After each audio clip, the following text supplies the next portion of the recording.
it really is important to take the time to miss your family, because you get so caught up in day-to-day life, and especially like working from home and all that stuff, like you don't have any separation. Just being able to get away and like really miss hearing your kids' voices and stuff, and like being able to FaceTime them. You can't wait to see them. It's like, it's as hard as it is, it's really refreshing. Help Me See is a podcast that redefines the word vision. Through vulnerable and real conversations, my own private introspective ramblings about the things that I think about in the wee hours of the morning, and my deep core belief that your nothingness is your everything, and all you have to do is see. I'm Bianca Mora. I'm your host. I am an educator, a photographic artist, and I believe that your daily photo habit can be the key to unlocking the ability to be more present in your everyday life and live deeper into your intention and purpose. We're not about the small talk here. Grab your coffee, get cozy, and let's talk. Hello, and welcome to another episode of Help Me See. I am on my way to go pick up my son from daycare. I am back home. I, for the last 2 weeks, had been away on a work trip. And this episode is a different one. It's basically me and my partner, my baby daddy, talking about what the 2 weeks were like and how he fared with the kids. A lot of people were like, oh my gosh, it's just your husband. I mean, we're not married technically, but it's just your husband at home with the kids. Like, yeah, just like it would have been just me if he had the work trip home with the kids. And I had been at home with the kids for a good handful of different trips that he's taken with his buddies, the longest one being 5 days. So this by far was, this was 2 weeks. It was like 12 days or whatever it was. And we just talk about it. And I thought, why did I think it would be good to do this? I don't really know. I felt like it was very interesting to me how horrible I felt while I was away. And not horrible in the way of, of course, I definitely missed them. I did. I ached. I did miss them. But my anxiety and the way I felt, it was more about me. It was more about whatever emotional withdrawal I was feeling from being that far away, I guess, from my home base, I guess. I don't even know. I'm still working through it. Like when I say I struggled, I was vomiting, like with panic attacks, and my legs were shaking. The last time my legs shook like that, I was giving birth, or it was after I gave birth to a human. So, it's just interesting. I went so long without taking a trip anywhere, right? At least a few years without being away from my family and just the home base. And I think that we can get caught in this circle of, well, if I only had this, then I would that. If I only had space and time, I could X, Y, Z. But then when you do get that space and time, or you achieve the thing that you wanted, and you haven't really looked at what's under the hood of your life, of yourself, of, what's really going on, I think it can be very disorienting. Well, it might not be all rainbows and strawberries, whatever the hell that means. But, that being said, I felt like I had been looking under the hood for a long time. And I think that that's what got me caught me off guard the most is that it was really humbling to understand just how much there is to discover about yourself and learn from new experiences, because you can try to predict all you want how something will make you feel, and we make a lot of assumptions about that, but until you're living it, it's totally different. It's just totally different. It's all make believe until you're actually in it. So it was really valuable. I'm really glad for the experience and the opportunity, and I feel like it'll be happening again at some point. I don't know that I'll do 2 weeks because that really was a lot. It was a long time to be away from the family, but I'm grateful for the experience. I think it opened my eyes to the more nuanced ways that I haven't been taking full advantage of my life. You know, for so long, I thought, oh, if I just didn't have a 9 to 5, I would have all of this energy to put into my own personal business. And I do, but I could be doing so much more with that time if I wasn't weighing myself down with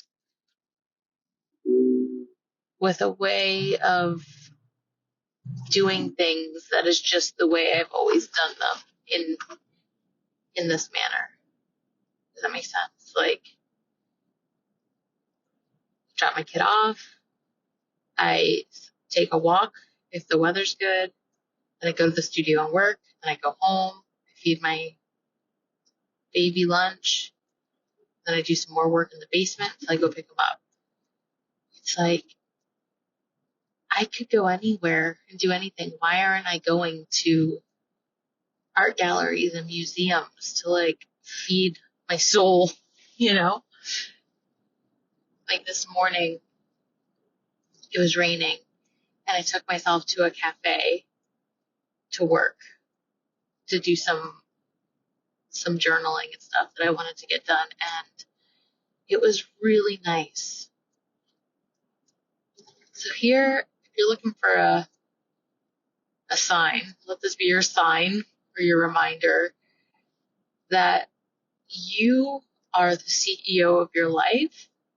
And when you get caught in just habitual places and spaces and mindsets, you're really the only one that has the power to change it.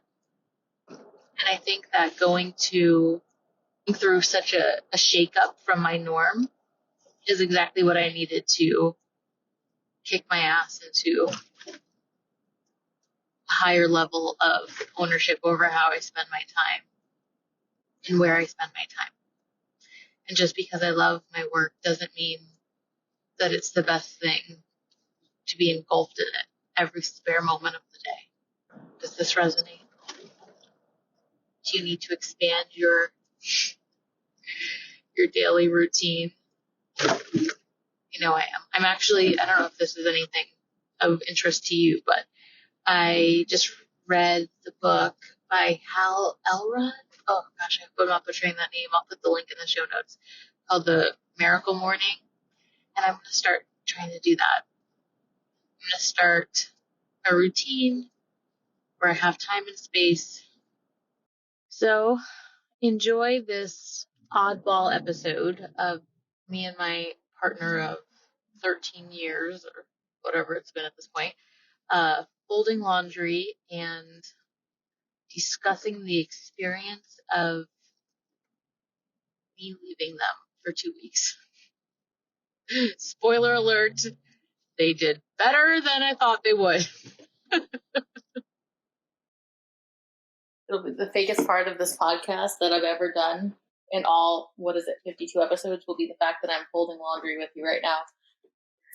Oh, you're going to be folding laundry? What am I going to do? Just sit here like a schmuck as you fold? Oh, I couldn't fold after. So yes, typically Ben is the better laundry folder. When I say better, I mean the only laundry folder. I don't have the attention span for it. It makes me want to rip my face off. So today's episode is about the fact that I left my family for 2 weeks. And what happened? What happened? What happened? So to set it up, I had an opportunity for a contracting gig at a studio for 2 weeks in Atlanta, and I decided to go for it. Even though I had never been away from the kids for more than, I don't even know, Silas probably ever, and then Cassius like a day or two. So this was definitely a big thing. But I thought, even though I knew I would miss them, obviously, I thought that I would be, are you really going to refold in front of the camera a shirt that I folded? Well, you did it wrong. I had to do it now or I do it later. Oh my God. This podcast episode may be the end of our relationship. So I thought, of course, I'm going to miss them and it's going to be really hard. But I also thought, oh my gosh, all this peace and quiet that I've been craving, I'm going to get so much done. Like when I come home from work, I'm going to be able to like work on my new course and blah, blah, blah, blah, blah. Is this okay? Is this been approved folding? You'll do. You don't have to fold. Oh my God. Anyway, the plot twist is I was walking around like a nervous wreck. I had anxiety attacks that made me vomit repeatedly. I was like a squirrel just roaming around the house with my heart beating, not really able to get much done. But really what this is more about is your experience and what happened in the household in my absence. And what surprised you about it? What was easier than you thought? What was harder than you thought? What did you think before I left? I was terrified before you left. The hardest part really was just making sure, like, just the anxiety of going to sleep every night, waiting. Because Cassius lately is in a race with the sun every morning. Mm-hmm. And I would sleep with all the blinds open in the room so that... you slept later? Yes, and so the sun would come up like in the window, and then I'd sleep with the door open in the bedroom. And he does one of two things when he wakes up. He either runs into Silas's room and wakes him up, or he comes down. Well, I guess one of three things. Or he comes downstairs, starts moving furniture to climb up into the pantry to get food, or runs out of the house. Which is horrifying. Yeah. So the background on this part is that I'm usually the one up with the kids for a few hours before Ben wakes up.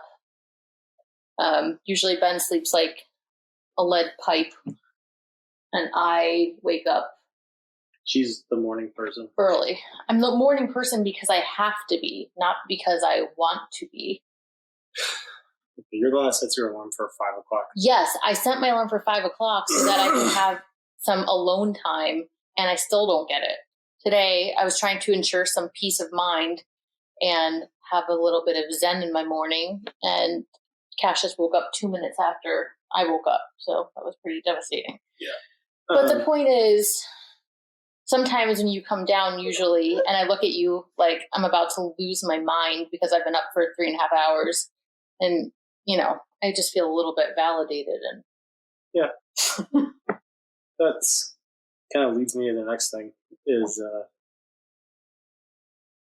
well, it was really nice, and my goal, which I was very proud to have achieved, was that nobody in this house even farted unless I said it was time to.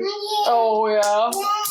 I was militant with their scheduling down to the minute. And And it made everything so much easier. Just getting them on like a super solid routine. Yeah, that was the greatest like stress alleviation.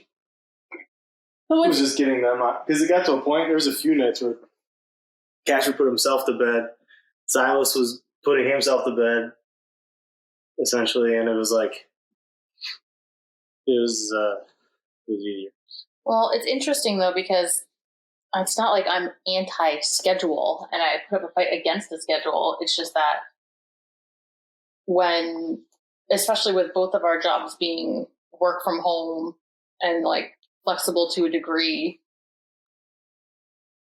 sometimes it just goes in different directions. Mm-hmm.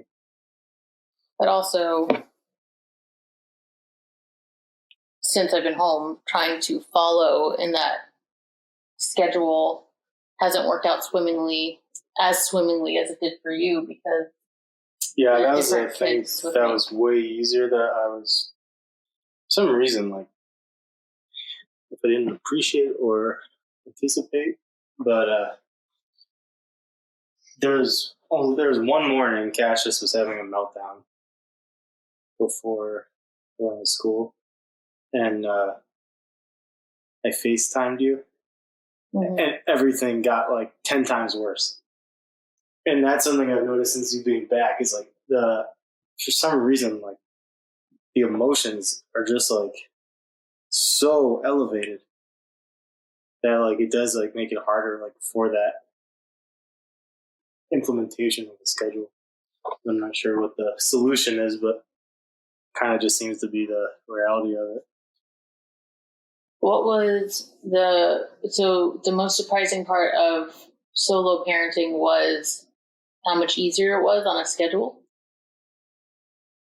Yeah, like a lot of things were easier, more things were harder. Just by the fact that like I was literally dripping sweat every single night by the time they were in bed. And it's like just having to like just account for both of them at the same time, like make sure Silas is in a position where he can't hurt himself. It was easier keeping up with the dishes and stuff, mostly because I don't really cook like you do, and I was able to clean as I was doing whatever. And then it also helped a lot. I got really lucky because my work, we're in downtime right now.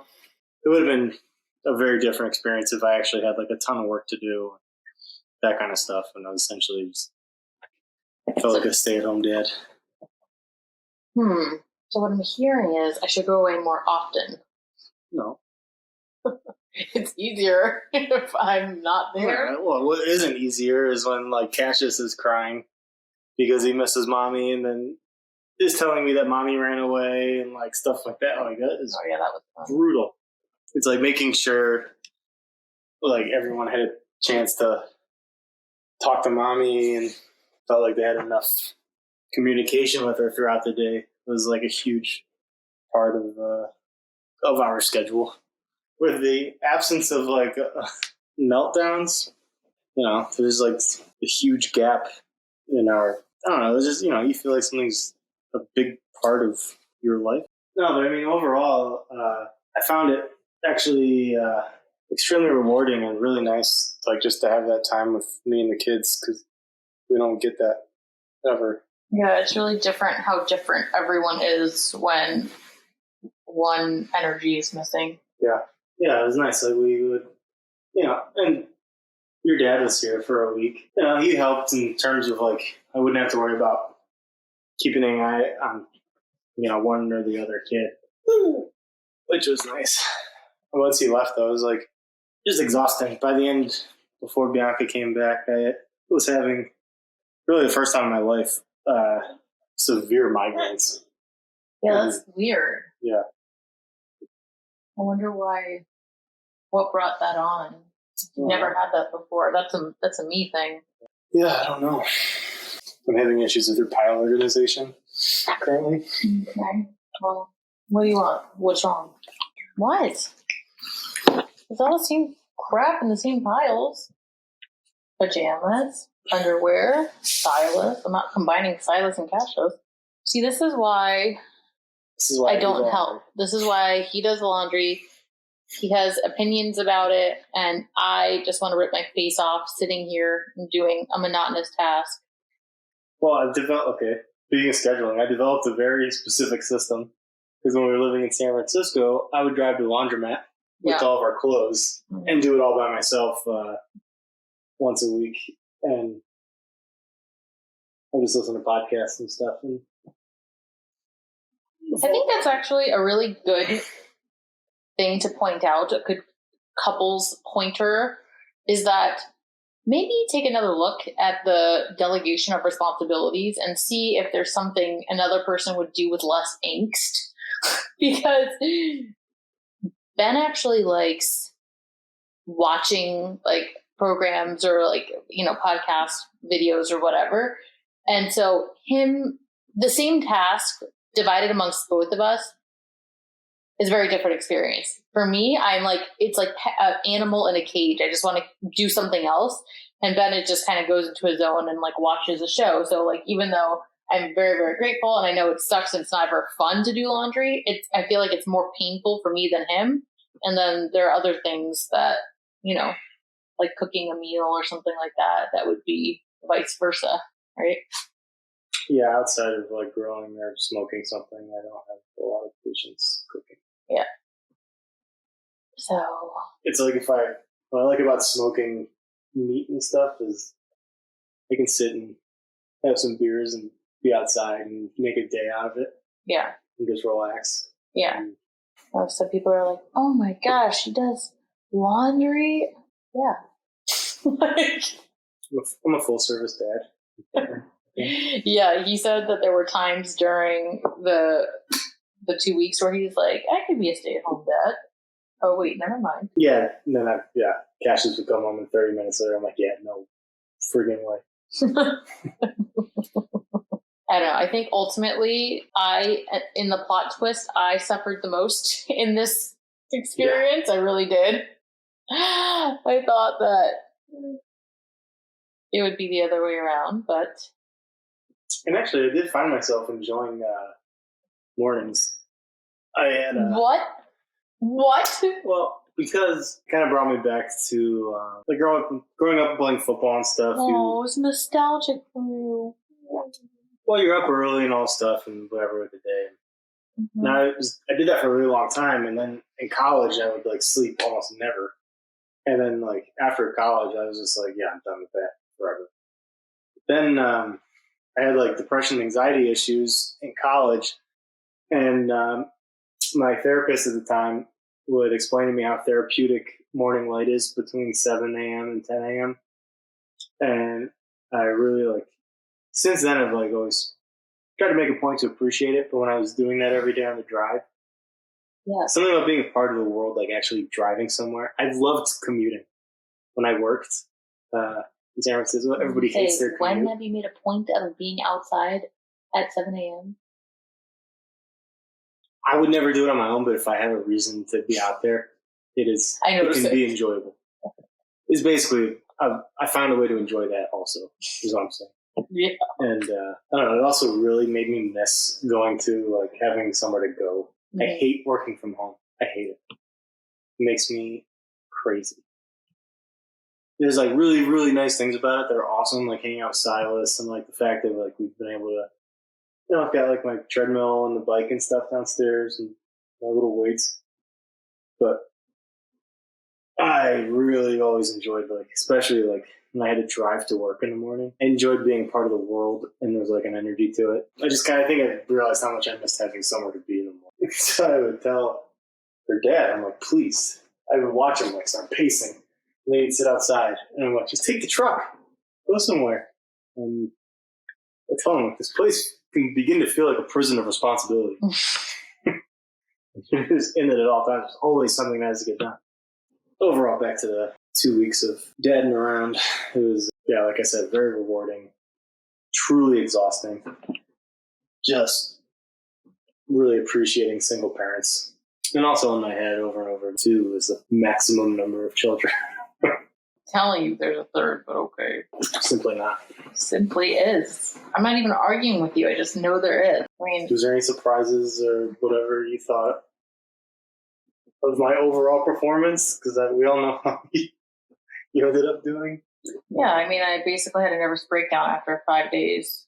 And you did double the time, but I truly know, like, my gut response would be to be like, no, why can't I be more patient and calm? But like, I also very logically and rationally and objectively know how different they are when it's just me as well. So I refuse to beat myself up over reaction.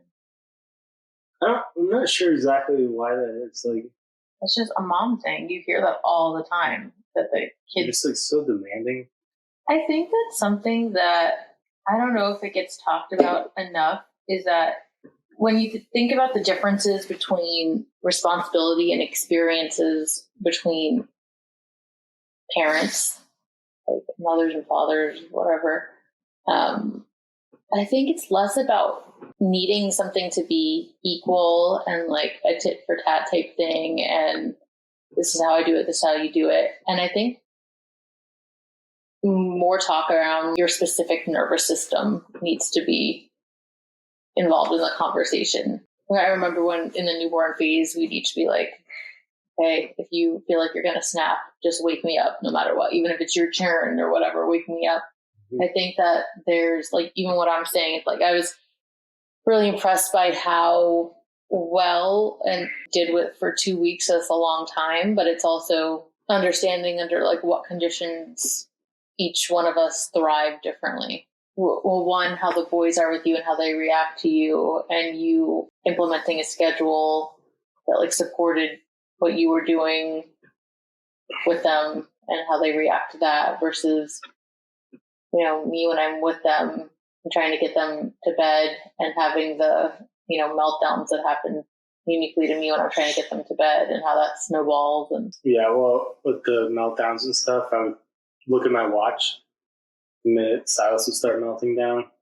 And because he's so young, it's different. It's like your ability to implement that process or protocol varies very much depending on if I was doing it or you're doing it. Plus the fact that I feel like your nervous system is more stable than mine. I think even just hearing you talk about it, I wanted to like run out of the house. Like when I have both of them competing for my attention at once and then the dog starts barking, like I feel like I could implode.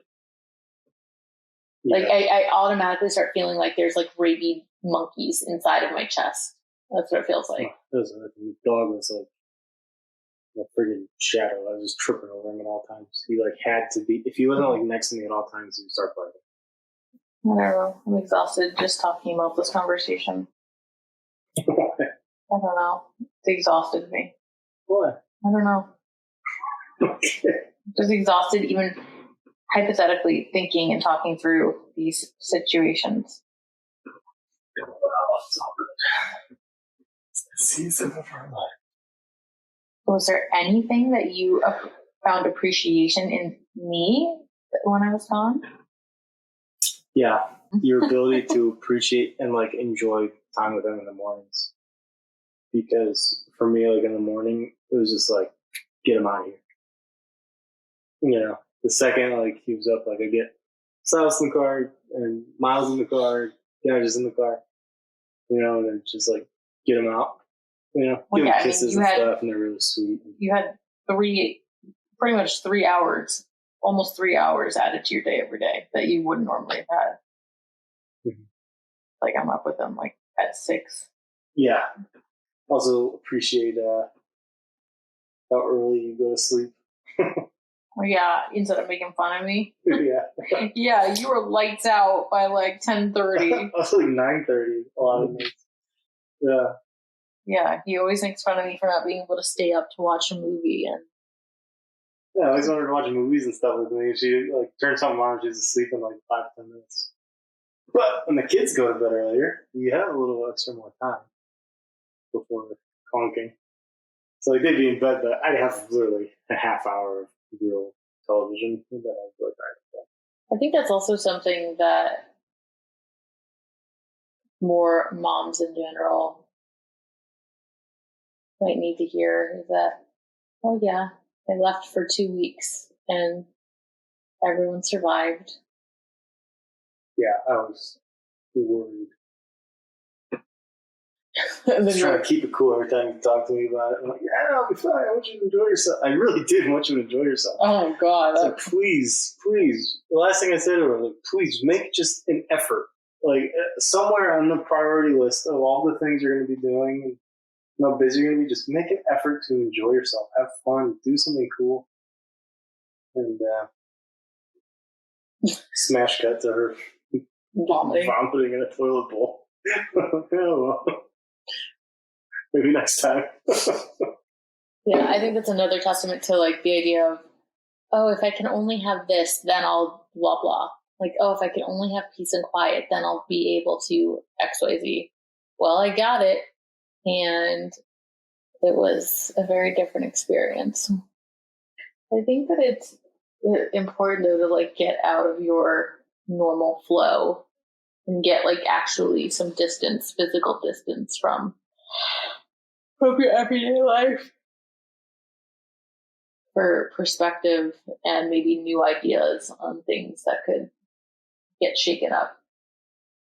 Like, I still don't feel like we take advantage of the freedom we have in our schedule. Like, we just get really like in a cycle of like ping pong, like back and forth, like of responsibilities. And I don't think, like, instead of going straight to work or watching TV, like going for a walk before the workday starts or whatever, just there are things that were definitely not an option when I had a specific time to be at a specific place Monday through Friday, like a traditional job. That's not even in the question. And it made me realize how often I don't do stuff just for the joy of it, even though I totally can. Mm-hmm. You have to make time for it and do it. You know, like you talk about wanting to like get out, but I have to practically drag you to go for a walk. Oh, I know. Because it's like, you know, the sooner I start my work day, because I have flex hours, the sooner I can be done. And like, I do need to make more of an effort to prioritize just starting the day a little while, a couple hours later. Yeah, because really, what's the point of being able to be done that early if the day's gone and you can't do anything with it anyway, you know? Yeah. Yeah. That's right, Siley. What she said. I think it also highlighted how much we take for granted each other as people. You know, it's so easy to get so overwhelmed day to day. You know, people would ask me, like, you know, how are you doing? How's Bianca? Like, you okay? The 2 weeks out of it? I'm like, yeah. I'm like, she misses the kids. She misses me. And it really is important to take the time to miss your family. And I said that to a friend of mine's mom. Come to that, she agreed and wished she had come to that realization sooner. And that's also something that my mom had expressed to me as well. Because you get so caught up in, you know, day-to-day life, and especially like working from home and all that stuff, like you don't have any separation. Mm-hmm. And it's like all consuming. Yeah, you get on autopilot mode. Yeah. Mom. It's like this last year I've had, you know, a couple trips with some buddies for like, you know, bachelor party stuff. And just being able to get away and like really miss hearing your kids' voices and stuff, and like being able to FaceTime them and not being able to, like, you can't wait to see them. It's like, it's as hard as it is, it's really refreshing. Yeah. You know, because they're always like, in your face or jumping on you or climbing on you and like all this stuff, and you're just like, please get away from me. Oh no. Oh no. Oh no. He's so mad. He's just looking at him. Oh no. Oh no. Okay, laundry's done. Thank you for your help. Mm-hmm. You give me a C minus. Speaking of refreshing. Ha ha ha. Oh no. Oh no. Oh no. Here comes the beast. Yeah. I will say, I'm like so impressed and grateful for how graceful he handled the whole thing. But then that first night I came back, he had gone out to a game, and I was like, okay, here I go, following his schedule that works so swimmingly for him. And immediately, I was like, Cassius, get in there. Cassius, stay in there. And this one's screaming downstairs. The dog's barking to go out. I'm like,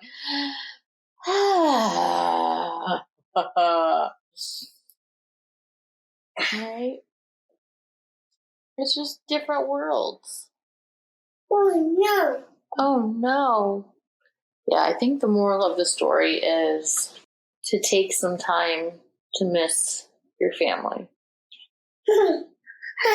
Step out of your life so you can see it more clearly. I think that's the thing too, is that it's not just the idea of giving yourself a chance to miss them, but I think more importantly, it's being able to take the space so that you can see your life more clearly.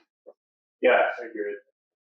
I think this episode is over. He's walking upstairs with the laundry baskets. It's kind of hilarious because we finally have a laundry room that's on the same floor as the bedrooms. Yet we bring the laundry downstairs so that he can watch TV as he folds the laundry, and then I have to bring it back up again. In conclusion, we love and miss you very, very much. Really? It doesn't sound like felt that. We did. Very much. It was sad.